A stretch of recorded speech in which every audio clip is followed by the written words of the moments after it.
entonces, segunda de Pedro, capítulo 1, vamos a leer los versos en los que estamos concentrados hace varios domingos y nos queda algunos más, que esto es versículos 5 al 7. Dice así: vosotros también, poniendo toda diligencia por esto mismo, añadid a vuestra fe virtud, a la virtud conocimiento, al conocimiento dominio propio, al dominio propio paciencia, a la paciencia piedad, a la piedad afecto fraternal y al afecto fraternal amor.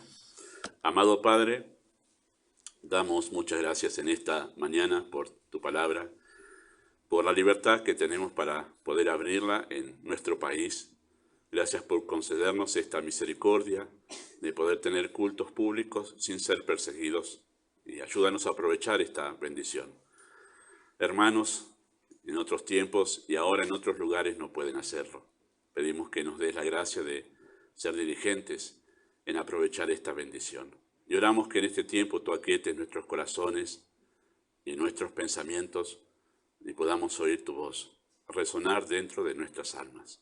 Habla más allá de lo que hemos de decir. En este momento tú conoces cada corazón, cada necesidad.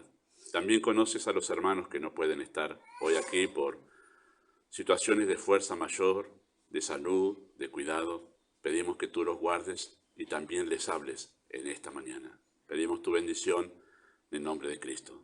Amén. Bueno, como bien se suele decir, la vida cristiana es una vida de fe. Así solemos hablar acerca de la vida cristiana, ¿no? Una vida de fe. Y ocuparnos, ¿sí? Ocuparnos en su crecimiento y madurez, en el crecimiento y la madurez de la fe, es la clave para una verdadera y excelente relación con Dios. ¿Sí? Esta última expresión, tiene como fundamento lo que hemos estado hablando sobre este primer capítulo de Pedro, pero tiene el fundamento de toda la Escritura, ¿verdad?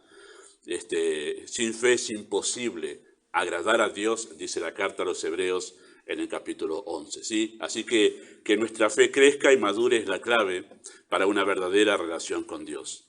La fe, esta es una definición de lo que encontramos en la Escritura, así que podemos elaborar de lo que encontramos en la Escritura. La fe es el poder activo de Dios concedido a los creyentes para que puedan responder en obediencia a su voz, ¿sí? La Biblia está lleno de imperativos, como ya lo hemos mencionado más de una vez, y si usted se dispone a leer la Escritura, y si la ha leído de principio hasta el fin, usted se va a dar cuenta que está lleno de imperativos. Dios nos habla de esa manera, ¿sí? No es solo imperativos, pero abundan los imperativos en la Escritura. ¿Qué es un imperativo? Un mandato, así, ¿sí? ¿Por qué nos habla Dios así? ¿Por qué nos habla de esa manera? Bueno, porque Dios quiere que la fe se ponga activa.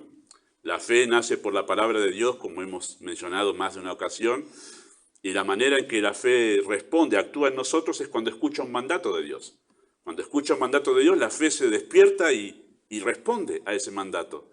Por eso es que en verdad Dios nos ha hablado así con imperativos. Hay promesas en la Escritura, hay otras enseñanzas, pero nos habla así Dios para activar la fe. Y para que podamos responder a esos imperativos, ha concedido a los creyentes fe. Les ha concedido fe. La fe es un poder, es el poder de Dios actuando dentro de nosotros, los creyentes, para que podamos responder de esa manera a su palabra. Así que podemos decir esto nosotros: los pasos de fe en realidad son pasos de obediencia que se afirman en las verdades acerca de Dios reveladas en la Escritura. Nuestra fe se activa porque escucha la voz de Dios y se atreve a dar la fe pasos de obediencia porque conoce a ese Dios. Conoce, como vimos el ejemplo de Abraham hace algunos domingos, el cual estaba plenamente convencido de que Él es poderoso para hacer todo cuanto había prometido, así que se fortaleció en fe. Así que la fe da pasos de obediencia, ¿sí? Confiando justamente en quién es Dios, cómo es Dios. Así que los pasos de obediencia nunca son a ciegas, sino que en verdad están fundamentados en las verdades de Dios. Se afirman en esas verdades acerca de Dios. Por eso, cuanto más madura es la fe, más fácil resulta obedecer a Dios. ¿Se ha preguntado Qué difícil es obedecer a Dios. A todos nos pasa eso, ¿verdad? Bueno, la clave está en que cuanto más madura sea nuestra fe, más fácil va a resultar obedecer a Dios. ¿Por qué? Porque si la fe es un poder activo de Dios para obedecer a su voz, cuanto más fe tenemos, más fácil resulta obedecer a Dios. Y ahí está la clave, ¿verdad? Así que la grandeza de la fe, eso de que tanto yo quiero tener una fe muy grande, Señor. Bueno, la grandeza de la fe se mide por el nivel y la calidad de la obediencia a la palabra de Dios. Si esa es la manera que la fe se manifiesta, la grandeza de nuestra fe estará en directa relación con la magnitud y la calidad de nuestra obediencia. Ahí se mide cuán grande es nuestra fe.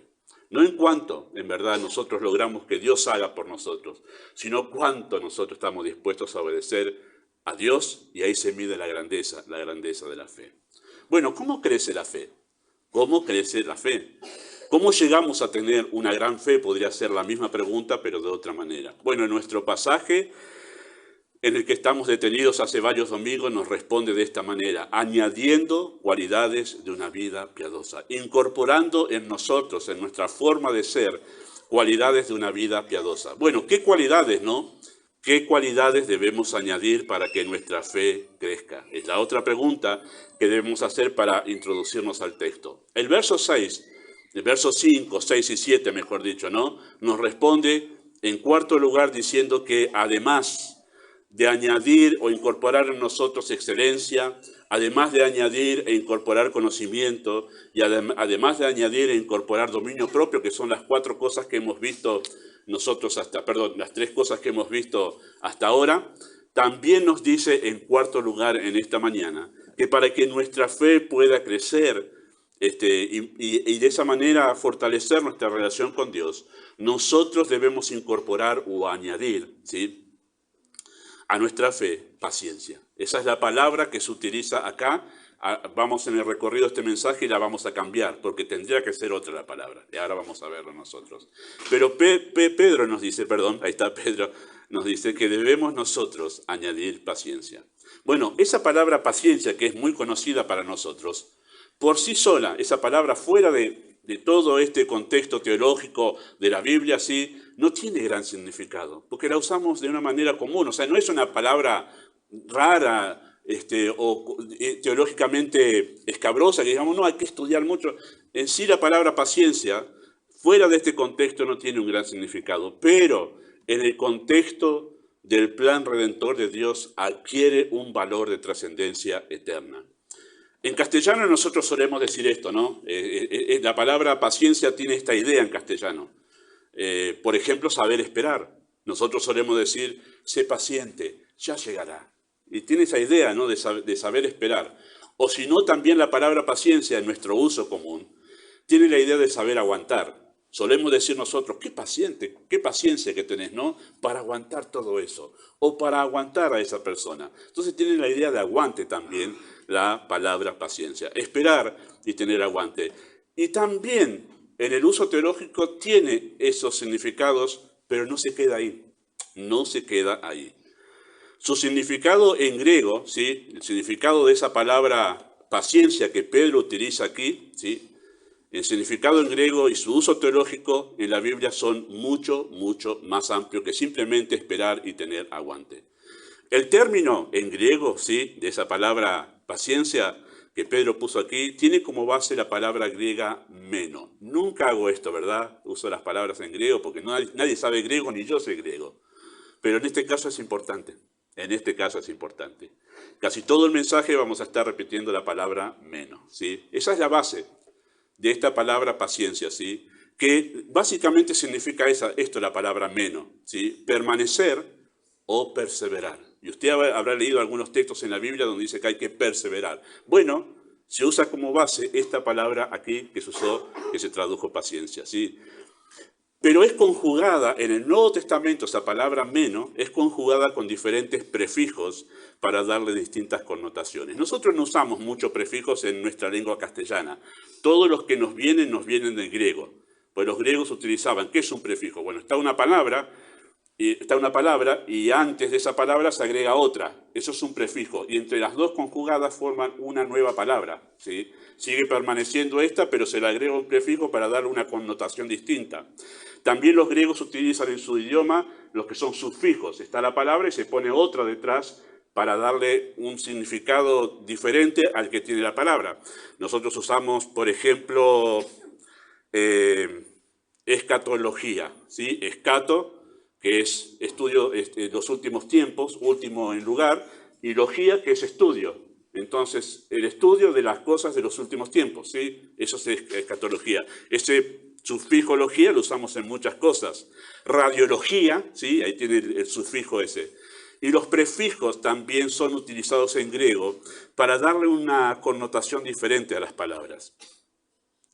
Es usada, por ejemplo, esta palabra meno, ¿sí? En la escritura, con el prefijo epi, y eso también lo usamos en castellano, ¿sí? Ese prefijo epi, epinemo, ¿sí? Denota intensidad. ¿Han escuchado la palabra el epicentro de? Bueno, ahí está el prefijo epi, y habla de intensidad, como para decir, la tormenta tuvo su epicentro, su lugar más intenso acá. Esa es la idea de esa palabra epi, y aparece en la escritura con la palabra meno, ¿sí? Ese prefijo meno, de ese prefijo epi, para denotar intensidad. Por ejemplo, en Hechos 13:43. Yo simplemente los menciono porque es más de un texto que se usa. Y ahí dice así el texto: y despedida la congregación, muchos de los judíos y de los prosélitos piadosos siguieron a Pablo y a Bernabé, quienes hablándole les persuadieron a que perseverasen en la gracia de Dios. Esa palabra perseverasen es epimeno, que perseverasen, que permaneciesen con gran intensidad en la gracia de Dios. Por ejemplo, también esa palabra meno es usada con el prefijo para, ¿sí? Para, meno, denotando cercanía. Algunos de ustedes que son estudiosos de la teología conocen la palabra paracleto, refiriéndose al Espíritu de Dios, ¿sí? El Consolador. Es para el prefijo significa ponerse al lado de alguien, cercano a alguien. Y la palabra paracleto es cercano a alguien para ayudarlo, para consolarlo, para animarlo. Y de ahí viene el uso que se da para el Espíritu de Dios, ¿no? Y acá se usa esa palabra para meno, como para cercano, es permanecer al lado de alguien, ¿sí? Denotando cercanía. Por ejemplo, en Santiago 1:25, que fue el texto que mencionó ayer Ezequiel en su estudio, ¿verdad? Denotando cercanía. Dice así el texto en Santiago, dice: mas el que mira atentamente en la perfecta ley, la de la libertad, y persevera en ella. Ahí es parameno, es permanecer junto a la palabra de Dios, afirmado al lado de la palabra de Dios, ¿sí? Esa es la idea. No siendo oidor olvidadizo, sino hacedor de la obra, este será bienaventurado en lo que hace, ¿sí? Bueno, también esa palabra menos se utiliza con el prefijo pros, ¿sí? Denotando insistencia o continuidad.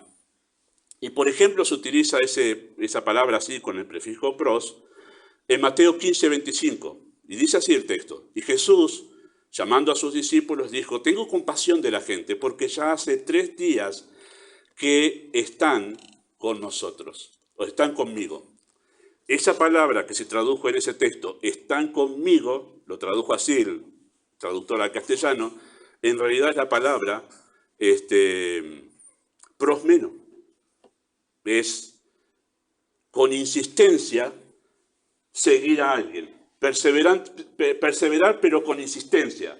Es interesante la insistencia que tenía esa gente allí, que hace 3 días estaba siguiendo a Cristo, y Cristo se empezó a preocupar porque no estaban comiendo. Y dice: si los mando a la casa así, se van a desmayar en el camino. Interesante para el estudio de esa expresión ver la palabra en griego, porque ahí se nota realmente cómo seguían a Cristo. No lo seguían nomás, sino lo seguían con gran insistencia, nos dicen: no te vamos a abandonar, no te vamos a dejar. Bueno, ahí se usa menos, perseverar, pero perseverar con gran insistencia sería la idea, ¿no? Y en nuestro texto, ¿sí? En 2 de Pedro 1:6, en nuestro texto esa palabra paciencia, ¿sí? Viene de ahí, esa palabra menos, se tradujo, mejor dicho, se utilizó con el prefijo jupo, ¿sí? Como aparece ahí. Jupo menos, ¿sí? Persistir, ¿sí? Y la idea de ese prefijo jupo es resistencia. Y ahí viene la idea de aguante, ¿sí? Resistir. Así que la idea cuando se utiliza esa palabra menos siempre es la misma. en todos estos pasajes y los demás donde aparece, siempre es la misma idea. ¿Cuál es la idea base? No abandonar, sino perseverar. Esa es la idea. Y los distintos prefijos que se utilizan en los distintos pasajes simplemente es para aclararlos y decirnos cómo la persona estaba perseverando. Si todas juntas, todas esas palabras van a hablar de una doctrina, y es la que aparece aquí en 2 de Pedro. ¿Sí? Meno es el término, es la palabra, escogida por el Espíritu de Dios, que designa a la doctrina llamada la perseverancia de los santos. Si ustedes son estudiosos de las 5 doctrinas del calvinismo, ustedes ya saben que esta es una de ellas. ¿Sí? Así que no es solo paciencia, ¿sí? Pedro está haciendo alusión a una doctrina fundamental del cristianismo aquí. Pedro no está hablando de simple paciencia, sino de una de las verdades teológicas más significativas de la Biblia. La perseverancia o permanencia, ¿sí?, forma parte de las llamadas doctrinas de la gracia. Bueno, si usted no lo leyó y hoy se entera de que hay unas doctrinas llamadas de la gracia, busque en Google doctrina reformada y ponga doctrina de la gracia y ahí le va a aparecer todo esto. ¿Sí? ¿Cuáles son esas doctrinas de la gracia? Bueno, se llaman así: depravación total, elección incondicional, expiación definida y llamado eficaz. Y la quinta es perseverancia de los santos. Así que esta palabra a la que Pedro está haciendo alusión aquí, está en realidad haciendo alusión a una de las doctrinas de la gracia que nosotros conocemos en teología como la doctrina de la gracia, que es la perseverancia de los santos, llamada también la preservación de los santos. Si usted encuentra preservación de los santos, es lo mismo que perseverancia. ¿Qué cambia? Que una está mirada desde la tierra y la otra está mirada desde el cielo. Los santos, los creyentes, ¿sí?, pueden perseverar porque Dios los preserva. Esa es la idea de esa doctrina. Ahora, sobre estas 5 doctrinas se han escrito libros, libros y libros, y se van a seguir escribiendo libros, libros y libros. ¿Sí? Yo voy a resumir nomás cómo estas 5 doctrinas nos comunican una verdad importante para poder entender dónde está esta palabra paciencia ubicada dentro de la teología. Dice así: estas 5 verdades conforman esta verdad. El ser humano, en su condición caída, está en una depravación total. Eso significa una imposibilidad de salvarse a sí mismo. Para que pueda ser salvado de su condenación eterna, Dios tuvo que haberlo decretado. O sea, Dios tuvo que haberlo determinado. Eso es decretar. Porque nada sucede en el universo de Dios si Él no lo decreta. A ese decreto de Dios se lo llama elección incondicional, realizado antes de la fundación del mundo.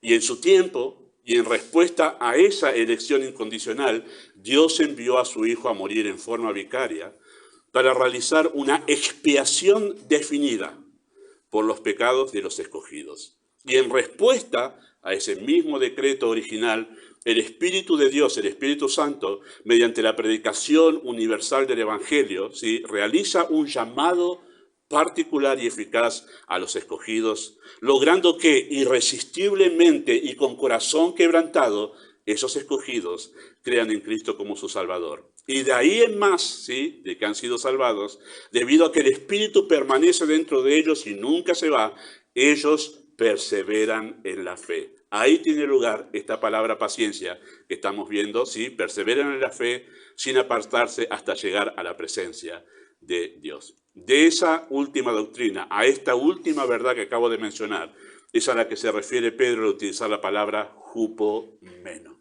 paciencia. Traducida, que en otras versiones se traduce perseverancia y está mejor traducida así, perseverancia. ¿Sí? Y es mejor para entender a qué está haciendo alusión. Es mucho más que simplemente esperar y aguantar, ¿sí? Tiene que ver con persistir en algo.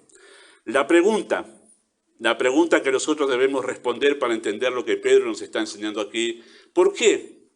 ¿Por qué el creyente debe añadir perseverancia a su fe? Porque si tenemos en cuenta todos esos usos con sus prefijos de la palabra meno, de la palabra perseverancia, nos damos cuenta que requiere un gran trabajo del creyente. Habla de insistencia en algo. Bueno, pero ¿por qué? ¿Por qué el creyente debe añadir perseverancia a la fe? ¿O por qué el creyente debe ser perseverante para que la fe crezca? Esa es la idea. ¿Por qué? Porque acá el tema de 5 al 7 es: mi fe tiene que crecer. ¿Cómo crece? Bueno, ya hablamos de excelencia, Ya hablamos nosotros de conocimiento, si hace falta conocimiento, ya hablamos de dominio propio y vimos por qué hacía falta dominio propio, pero ¿por qué hace falta perseverancia o ser perseverante para que la fe crezca? Bueno, he aquí la explicación. Porque al iniciar la vida en Cristo, se levanta una oposición externa que intentará apartar al creyente de esa fe. Eso sucede automáticamente. Cuando una persona cree en Cristo, automáticamente se levanta un ejército en contra de su fe para justamente ponerse en contra de él. Es una oposición para que el creyente no obedezca la palabra de Dios. Esa es la oposición a la fe, ¿sí? ¿Cuál es la oposición que el creyente empieza a experimentar? Bueno, a que no obedezca, porque la fe crece por obediencia a la palabra de Dios, se va a levantar una gran oposición para que no obedezca a la fe. Nosotros, queridos hermanos, vivimos en un mundo cuyo estilo y filosofía de vida están dominados por Satanás. Él, según Pablo, como lo menciona en la carta a los Efesios, es el príncipe de la potestad del aire y ha construido un reino en este sistema mundial donde hay una sola premisa. ¿Cuál es la sola premisa de Satanás? Oponerse al Dios de la Biblia. Es lo único que él busca, oponerse al Dios de la Biblia. Todo, hermanos, todo en este sistema mundial que vivimos está gobernado por Satanás, es el príncipe de la potestad del aire y todo tiende a una sola cosa. De manera agresiva o de manera sutil, todo tiende a una sola cosa, oponerse a Dios. Estamos en un territorio enemigo. Una vez que nos convertimos, pasamos a otro reino, el reino de los cielos, y por eso es que estamos en territorio enemigo. Y es de esperarse que se levante oposición para que no continuemos en nuestro camino de la fe. El Hijo Eterno de Dios vivió de manera perfecta, sin pecado, haciendo el bien. Y uno diría, ¿cómo te vas a oponer a una persona así, no? Uno diría, ¿cómo te vas a oponer a un ser perfecto? Jamás pecó. Y no solamente eso, vino como siervo de los seres humanos, vino como siervo de los hombres. Estando en la condición de hombre se hizo siervo, dice la Escritura en Filipenses, capítulo 2. Pero fue rechazado y perseguido. Tremendo, ¿no? Lo que es la oscuridad del corazón humano que rechaza lo bueno. Y rechaza al perfecto, al santo, al Dios eterno hecho carne, lo rechazó. A tal punto que en verdad sus seguidores, de la gran multitud que tenía, sus seguidores quedaron solo un pequeño grupo. Bueno, si bien estaba predeterminado en el consejo del Padre antes de la fundación del mundo, sin embargo eso no quita la responsabilidad de aquellos que con odio, hacía una semana atrás le habían dicho bienvenido al rey de los judíos y una semana después le dijeron crucifícale, crucifícale. Lo rechazaron. Así que, queridos hermanos, no debe sorprendernos que al querer seguir sus pasos tengamos oposición en este mundo. No debe sorprendernos eso. Ay, ¿por qué se oponen? Porque a Cristo lo persiguieron y a nosotros nos van a perseguir. Se van a oponer para que nosotros sigamos en el camino de la fe. La pregunta a esto es, que quizá en nuestro corazón surge, ¿no? ¿Por qué? ¿Por qué es así? ¿Por qué tiene que haber oposición? ¿Acaso Dios no tiene poder para eliminar la oposición? Uno diría. ¿Acaso Dios no tiene poder para eliminar esa oposición que se levanta para que podamos obedecerle y seguirle a Él? ¿No tiene poder para librarnos de todo obstáculo que se interponga en nuestro camino de fe? ¿No sería más fácil que Dios lo eliminase y yo corriese por el camino de la obediencia a Él? Bueno, queridos hermanos, la respuesta a esto es que Dios es soberano y ha demostrado tener poder suficiente para eliminar cualquier oposición en un instante. Y si no lo tuviese, si no tuviese ese poder para eliminar cualquier oposición en un instante, ninguno de sus planes serían seguros y fiables. Si Dios no tiene poder para eliminar una oposición que se levanta en contra de Él y en contra de los creyentes en un instante, entonces, ¿en qué promesa de Dios podríamos cumplir? En ninguna. Él tiene poder para poder eliminar cualquier oposición en un instante. Y lo ha demostrado, el registro bíblico demuestra que Dios puede hacer eso cuando Él quiere. Pero no solo eso, Cristo demostró tener dominio sobre los ángeles de maldad. Sí, en su ministerio los ángeles, los demonios cuando se encontraban con Cristo, incluso en un momento le pidieron permiso, le rogaron primero que no nos mande a esas prisiones de oscuridad, que están esos ángeles que vimos en Primera de Pedro, le rogaron a esos demonios que no los mande ahí, y le dijeron, bueno, por lo menos mandanos a esos cerdos. le pidieron permiso al Rey de Reyes y Señor de Señores, porque Él tiene dominio sobre los ángeles caídos también. Demostró tener poder sobre las fuerzas de la naturaleza. Al viento y al mar le dijo, quédense quietos. Demostró tener poder sobre cada célula de nuestro cuerpo, curando enfermedades. E incluso demostró tener poder sobre las células muertas, despertándolas nuevamente a la vida mediante la resurrección. ¡Qué poder el de Cristo! ¿Cómo no va a poder eliminar cualquier oposición que se levante contra nuestra fe? Si Dios quisiese, eliminaría toda oposición a nuestra fe. Lo hubiese hecho en el ministerio de su Hijo si Él hubiese querido. Es más, Satanás, una de las tentaciones que le dio a Cristo es, si postrado me adoras, todos los reinos serán tuyos. ¿Qué le estaba diciendo? Si vos me adorás a mí, le dijo Satanás, nadie te va a hacer oposición. Tu ministerio va a ser así como deslizándose. Y Cristo le dijo al Señor tu Dios, adorarás. Y tuvo oposición demoníaca como en ningún otro tiempo el ministerio de Cristo. ¿Cuál es la conclusión lógica a la luz de esta teología que nosotros entendemos sobre la persona de Dios? Bueno, la conclusión lógica es que Él no quita toda oposición porque tiene propósitos al permitirlo. O sea, Él la permite a la oposición. Esa es la conclusión. Él sigue estando en su trono, aún levantándose oposición contra nuestra fe. ¿Cuál es el razonamiento lógico, teológico al que tenemos que llegar nosotros? Y para eso tenemos que tener argumento bíblico. Que Dios tiene que tener un propósito al permitir esa oposición. Y esto debe cambiar en nosotros nuestra mirada sobre la oposición a nuestra fe.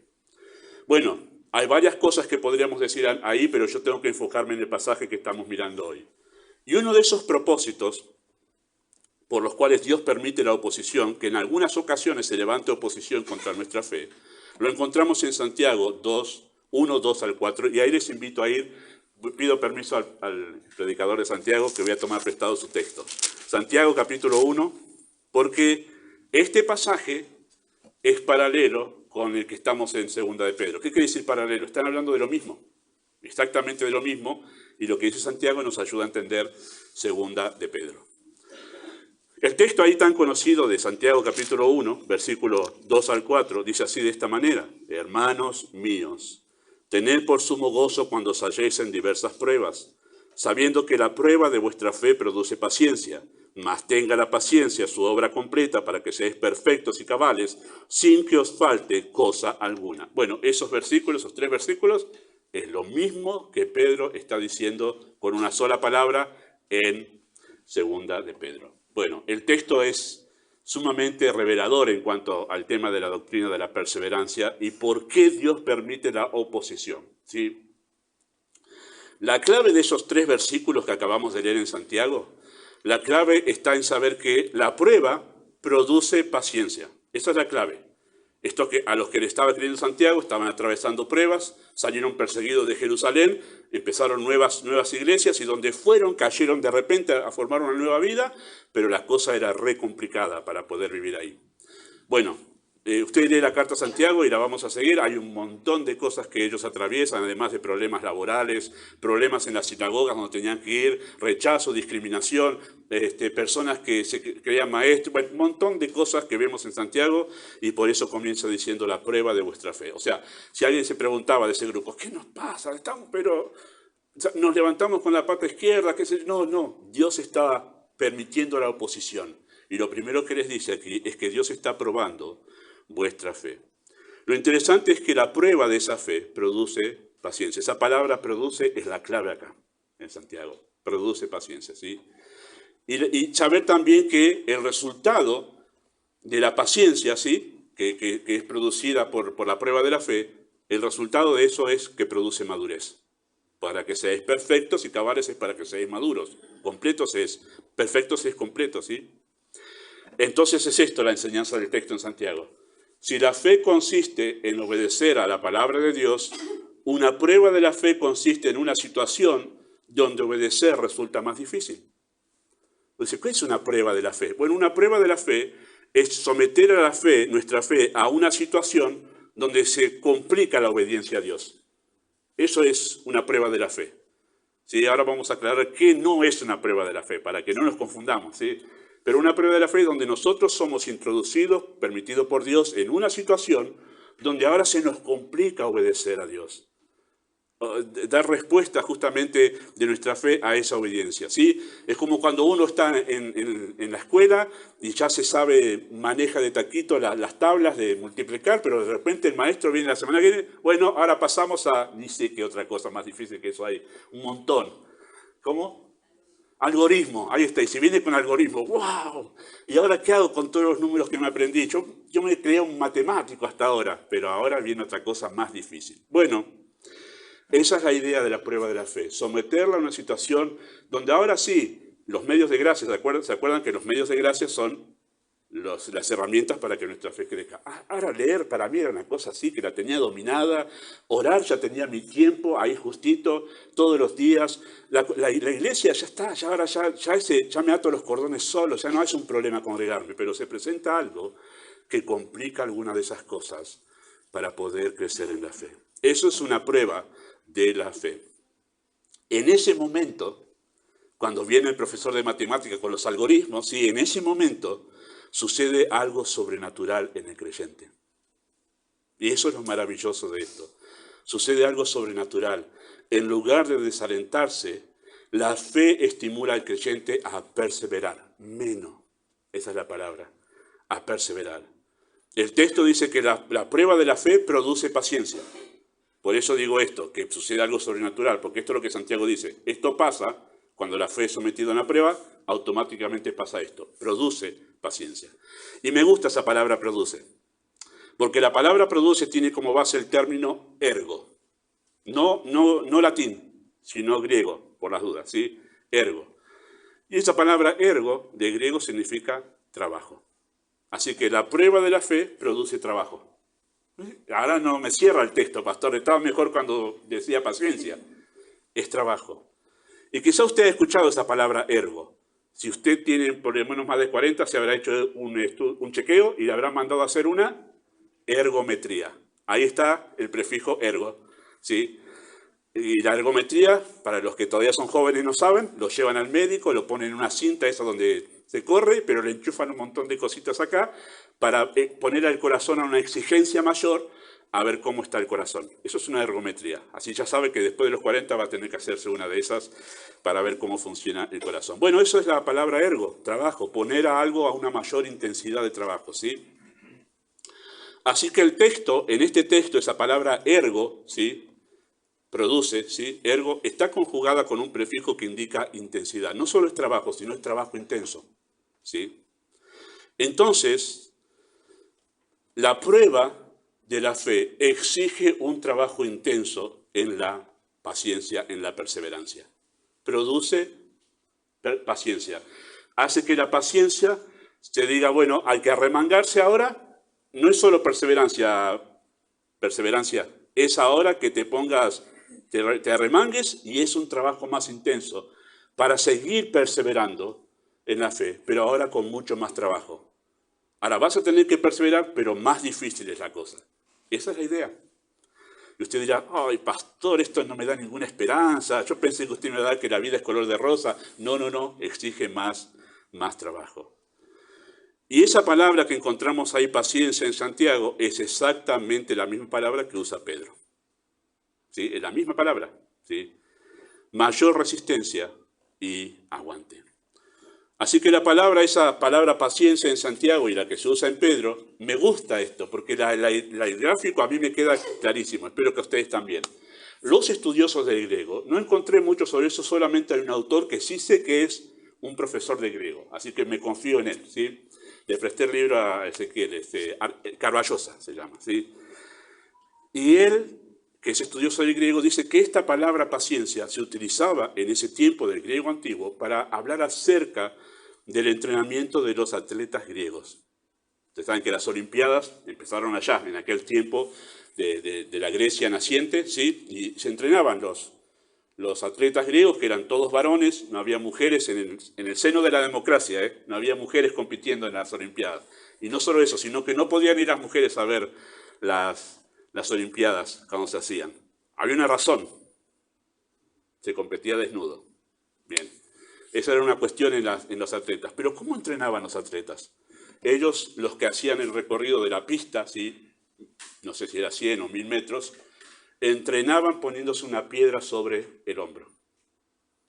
Y tenía que completar el circuito con ese peso. ¿Qué sucedía cuando uno se pone un peso sobre sí y trata de correr? Los músculos se van fortaleciendo. Claro, uno hace la corrida sin la piedra encima y wow, está descansado. Pero con la piedra encima, los músculos lo sentían. Ustedes se han hecho, yo he hecho muy poquitito, les confieso, pero muy poquitito de pesas. Pero cuando uno hace pesas, lo hice cuando tenía 16 nomás, hace pesas, duelen los músculos después. Es más, uno no puede casi doblar el brazo de lo que duele. ¿Qué es ese dolor? Se rompieron los músculos, se rompió el tejido muscular. Y cuando el cuerpo trabaja para reparar ese tejido muscular, lo que hace es que el músculo se incremente. Ahí la enfermera me dice que sí, se incrementa el músculo. Produce dolor, pero ese dolor que produce es para incrementar y darle mayor fortaleza al músculo. Así se trabaja lo físico-culturista, de esa manera. A eso se refiere el texto, esa palabra paciencia. Se refiere a tener un aguante para soportar el peso de la circunstancia en la que uno está ahora, de tratar de completar. ¿Completar qué cosa? Bueno, completar mi obediencia a Dios. Ahora tengo que obedecer, pero ahora me puso una piedra encima. Bueno, ahora tenés que obedecer, completando ese circuito de obediencia a Dios, pero con un peso, una exigencia mayor. Ahora es más difícil obedecer, ya no es tan sencillo. Por eso esa oposición viene y me complica la vida, justamente, para obedecer a Dios, y ese es el peso al que se refiere Santiago en ese texto, que justamente dice que si nosotros, tenga la paciencia su obra completa, que si no tire la piedra en la mitad de la carrera. ¿Por qué? Porque entonces no vas a poder madurar ni crecer. Así que la paciencia debe tener su obra completa a fin de dar como resultado la madurez. Tenga la paciencia su obra completa para que seáis perfectos y cabales, sin que os falte cosa alguna. ¿En qué sentido sin que os falte cosa alguna? Bueno, el contexto es para vivir la fe en plenitud. Esa es la idea. Entonces, el propósito de la oposición, usada en las manos de Dios, es producir madurez por medio de la perseverancia. Bueno, se me complica ahora, vamos a mencionar algunas cosas que pueden ayudar al final, sea cual sea la oposición. Dice, Señor, ahora es más difícil. Sí, quiero que ahora aprendas como en un curso avanzado para que tu fe se fortalezca. Aprendas a obedecer cuando la cosa es difícil. Aprendas a seguirme cuando la cosa se complica. ¿Cuál es el propósito? Que seas más fuerte en la fe. Que tu fe crezca ahora. Que tu fe tenga unos músculos de físico-culturista. Esa es la idea. Esa es la idea. Así que Dios no elimina toda oposición porque Él las utiliza para fortalecimiento y la madurez de nuestra fe. Entonces, la clave del crecimiento de nuestra fe está en aprovechar la oposición para intensificar en ese momento nuestra dedicación a los medios de gracia y de esa manera vencer la oposición. ¿Sí? Se presenta algo difícil y nosotros tenemos la responsabilidad de vencer, el desafío de vencer esa oposición. Y cuando hablamos de vencer la oposición, claro, no significa que ahora me dedico a combatirla. Capaz la oposición viene por medio de mi familia. Y entonces yo ahora, estos son todos unos incrédulos. Y entonces me levanto y me pongo. No es pelearse con nadie. Eso no es vencer la oposición, ¿sí? Tengamos cuidado con eso, ¿sí? No significa que me dedico a combatirla, sino que determino seguir siendo fiel, ocupándome de mi crecimiento espiritual, muy a pesar de la oposición. Cuando la oposición me vence, quiere decir que ha logrado la oposición que yo deje de orar, leer la Escritura y congregarme. Eso es ser vencido por la oposición. Cuando yo logro, más allá de la oposición, seguir manteniéndome vigilante en los medios de gracia que hacen crecer mi fe, he vencido la oposición. Esa es la idea. Esa es la idea de esta palabra aquí. A veces, la oposición consistirá en producir, quien se opone a nuestra fe, consistirá en producir algún tipo de malestar, intentando desanimarnos por medio de la burla o de la manipulación emocional. A veces puede pasar así, son simples ejemplos, pueden pasar de un montón de maneras. Pero todos tenemos gente seguramente en algún momento de nuestra vida espiritual, en el trabajo, en la escuela, en la familia, que nos han hecho burla. Porque ahora empezamos a leer la Biblia, porque ahora nosotros empezamos a congregarnos, porque ahora empezamos a orar. ¿De quién no se han burlado en el trabajo, no? Ahora vos sos creyente, mira vos, ahora orá. Bueno, puede pasar. A veces pasará así. E intentará desanimarnos y desalentarnos. Y empezar a nosotros a sentir tristeza, desánimo, angustia, por eso. Pero otras veces la oposición consistirá en el uso de la fuerza y el abuso de autoridad para prohibirle al creyente ocuparse en los medios de gracia, como ha sucedido muchas veces en la historia de la cristiandad. O como fue, por ejemplo, el caso de Daniel en Babilonia, cuando se decretó una prohibición a la oración. Y como sucedió varias veces en la historia de la cristiandad, donde se decretaron leyes prohibiendo las reuniones públicas, y en otros casos intentando eliminar la Biblia. Pero en esos momentos, Daniel abrió las ventanas y dijo, ¿qué? Yo oro, más allá de la oposición. Y era tan valiosa para él la oración que estuvo dispuesto a morir antes de dejar de orar. Interesante, ¿no? Porque el decreto que decía, cualquiera que pida, que no sea el rey, que pida algo a otro que sea rey o a otro dios, ¿qué va a hacer? Lanzado al foso de los leones para ser muerto. Y dijo, estoy dispuesto a morir antes que dejar de orar. Puso mayor intensidad a su devoción a los medios de gracia. Y en la historia de la cristiandad, queridos hermanos, han pasado situaciones donde realmente, por ejemplo, en Rusia, la Rusia comunista, la Unión Soviética, cuando se prohibieron las Biblias, se sacaron todas las Biblias y creyentes de afuera entraban a escondidas traficando Biblias, o sea, llevando para que puedan tener la escritura. Y a escondidas se reunían los creyentes y se llevaban arrancando una página de la Biblia, se reinventaban los creyentes. ¿Qué hace la fe? Se apoca y dice, ya está todo terminado, se reinventa en esos momentos. ¿Cómo puedo seguir persistiendo en los medios de gracia en esta situación tan conflictiva? Y bueno, en un tiempo los creyentes de la primera era cristiana se reunían en las catacumbas, que era un lugar atroz, porque es bajo tierra, no entra el sol, húmedo, pero se reunían ahí. En otro tiempo era a escondidas, fingiendo quizás en una plaza celebrar un cumpleaños, pero estaban teniendo un culto a Dios. Se reinventa para poder seguir persistiendo en los medios de la gracia, ¿sí? A veces la oposición se levantará en nuestro lugar de trabajo, en la escuela, entre nuestros amigos, en el barrio o incluso en el seno de nuestro propio hogar. Voy a decir algo que lo han dicho muchas veces a los predicadores y es apropiado aquí. Si tú no estás experimentando oposición de alguna manera en los lugares donde tú estás, tú deberías cuestionarte seriamente qué clase de testimonio estás dando. Porque la luz, cuando alumbra, va en contra de las tinieblas y las tinieblas rechazan la luz. Si tú no tienes algún tipo de oposición donde estás, deberías cuestionarte qué clase de testimonio estás llevando en esos lugares o entre tus propios familiares. En cualquiera de estos casos, queridos hermanos, sucede algo sobrenatural. El creyente se esfuerza aún más para perseverar en los medios de gracia, sabe del peligro de descuidarlos e intenta, incluso al costo de su vida, mantener su devoción a ella.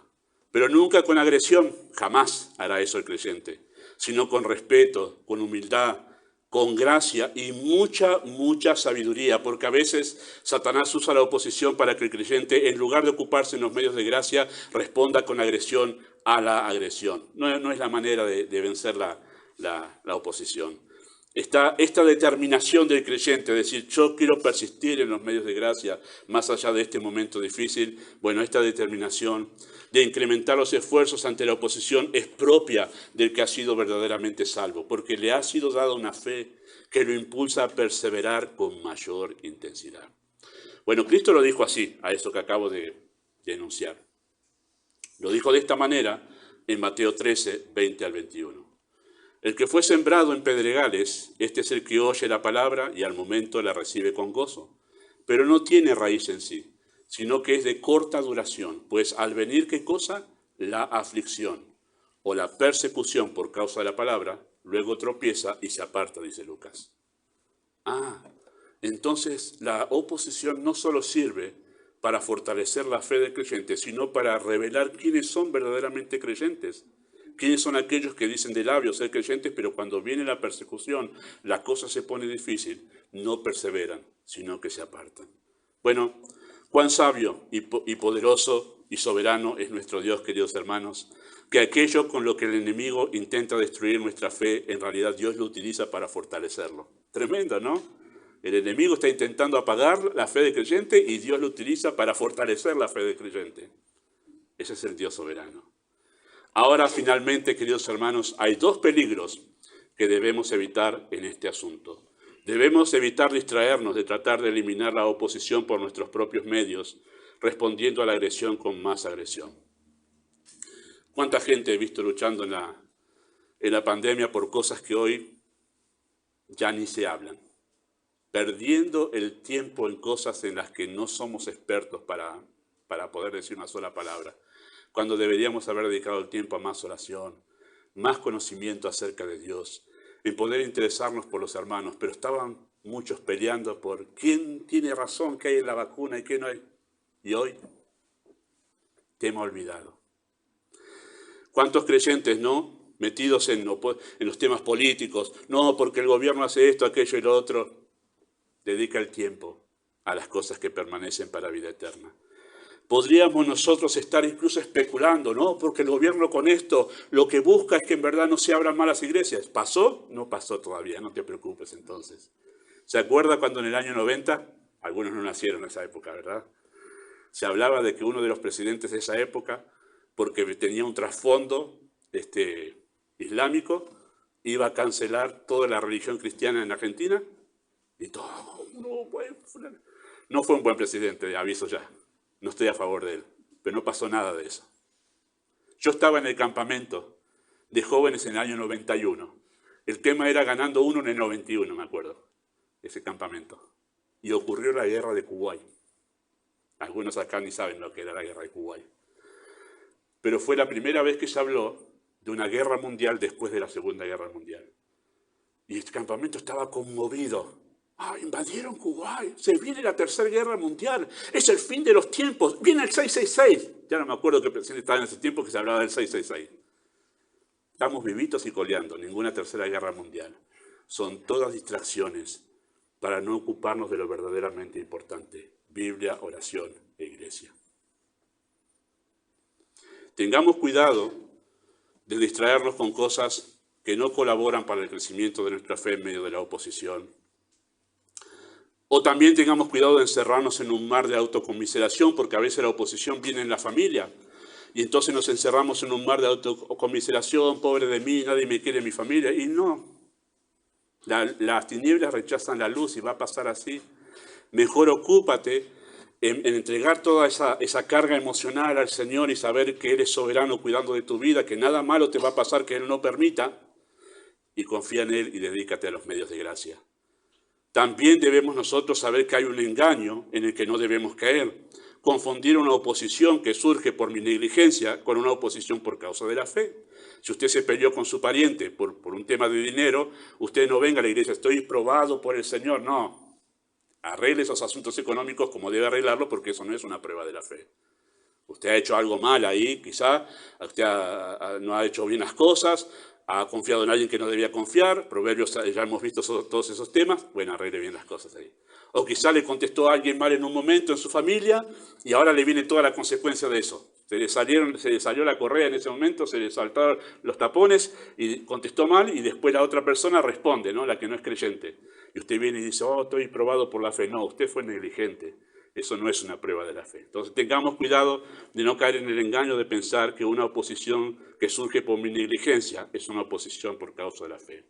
Y hay una determinación que nosotros debemos tomar en este asunto o en ese momento cuando viene oposición por causa de la fe. La determinación es ocuparnos con intensidad en lo verdaderamente importante en nuestra fe.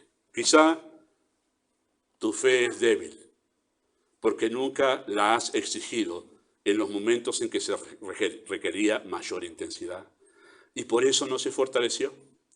En la misma manera que nuestros músculos se fortalecen y crecen cuando son puestos bajo mucha tensión y exigencia. Entonces, unamos los dos mensajes, el de la semana pasada y ¿se acuerdan, verdad? Entonces necesitamos dominio propio para vencer la oposición que se levanta en nuestros corazones contra la fe. Pero también necesitamos, para la oposición que se levanta en el exterior, perseverancia. Y ahí unimos las dos cosas, para la oposición interior y para la oposición exterior a nuestra fe.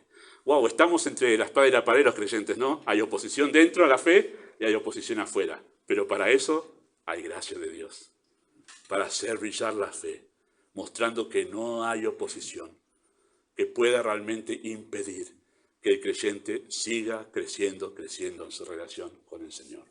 Bueno, termina este mensaje con la misma pregunta.